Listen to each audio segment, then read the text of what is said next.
আসসালামু আলাইকুম, কি অবস্থা সবার, কেমন আছেন? সামনে কোপা আমেরিকা ফাইনাল 2024, আর্জেন্টিনা বনাম কলম্বিয়া।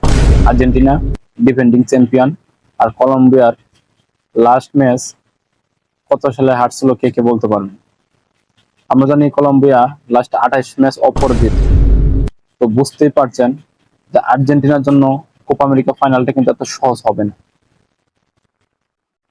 আর্জেন্টিনার জন্য আরেকটা প্লাস পয়েন্ট হলো আর্জেন্টিনা পূর্ণাঙ্গ একটা স্কোয়াড পাচ্ছে, যেখানে কোনো ইনজুরি নেই, যেখানে কোনো মেডিকেল আনফিট নেই, যেখানে কোনো হলুদ কার্ডের কোনো বাধা নেই। তো আর্জেন্টিনা একটা পূর্ণাঙ্গ স্কোয়াড পাচ্ছে, এটা 100% বলা যেতে পারে। প্রথমে যদি আমি কলম্বিয়াকে নিয়ে কথা বলি, কলম্বিয়ার যে ম্যানেজার আছে সেও কিন্তু একটা আর্জেন্টিনা লিজেন্ড। এই কোচের অধীনে এই কলম্বিয়া লাস্ট 28 ম্যাচ, 2 বছর ধরে কিন্তু তারা কোন খেলায় হারে না ওয়ার্ল্ড কাপের পর থেকে। আমি যতটুকু জানি কলম্বিয়ার লাস্ট ম্যাচ হেরেছিল আর্জেন্টিনার কাছে। ওরা যে ডিফেন্ডিং চ্যাম্পিয়নের বিপক্ষে খেলবে, তো এবার কোপা আমেরিকাটার ফাইনাল ম্যাচ হাড্ডাহাড্ডি লড়াই হবে, এটাই আমরা সাধারণ লোক আশা করছি এবং এটাই হওয়ার দরকার।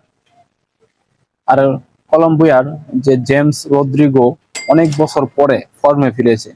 আমরা দেখেছিলাম তাকে 2014 সালে যে ওয়ার্ল্ড কাপে যে শ্রেষ্ঠ খেলোয়াড় হয়েছিল, তারপর থেকে সে আস্তে আস্তে রিয়াল মাদ্রিদ, ওয়ার্ল্ড কাপের পরে কিন্তু রিয়াল মাদ্রিদে চান্স পায় এবং আস্তে আস্তে সে কি পারফরমেন্স আপ করতে পারে নাই।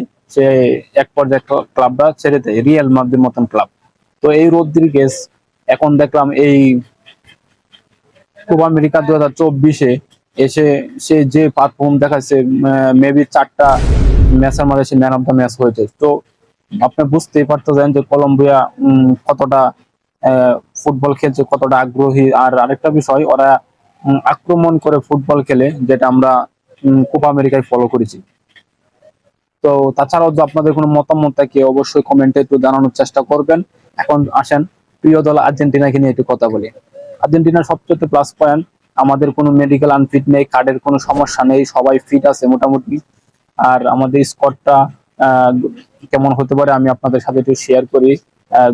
প্রথমে গোলকিপারে আসেন।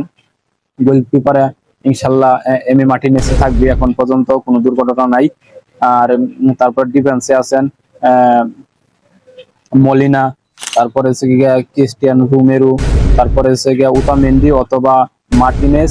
আর আমি আশা করি যে আকুনা যদি ফাইনাল ম্যাচটা খেলতে পারে তাহলে অনেক ভালো হবে।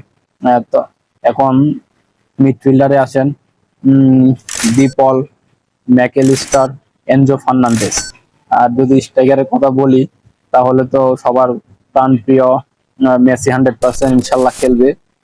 সে ইনজুরি হোক আর যাই হোক, কোচ তার উপরে আস্থা আছে এবং কোচ তাকে খেলাবেই। আর আমরা মুখিয়ে আছি যে মেসি খেলা দেখার জন্য। মেসি খেলবে, এক পাশে ডিমারিয়া খেলবে, আর এরা দুজনের সাথে সম্ভবত লাউতারো মার্টিনেজ স্টার্টিং এ থাকবেন না, আলভারেজ স্টার্টিং এ 11 এ থাকবে। তো এই হলো আমাদের একাদশ, মোটামুটি আমরা আশা করতে পারি। তো আপনার যদি কোনো পছন্দের কোনো একাদশ থাকে অবশ্যই কমেন্টে জানাবেন, অথবা কার পরিবর্তে কাকে দেখতে চান এটাও কমেন্ট করে জানাতে পারেন। তো সবাই ভালো থাকেন, সুস্থ থাকেন। ফাইনাল খেলার আগে আরো অবশ্যই আমি ভিডিও বানাবো। তো সবাই সুস্থ থাকেন, আল্লাহ হাফেজ।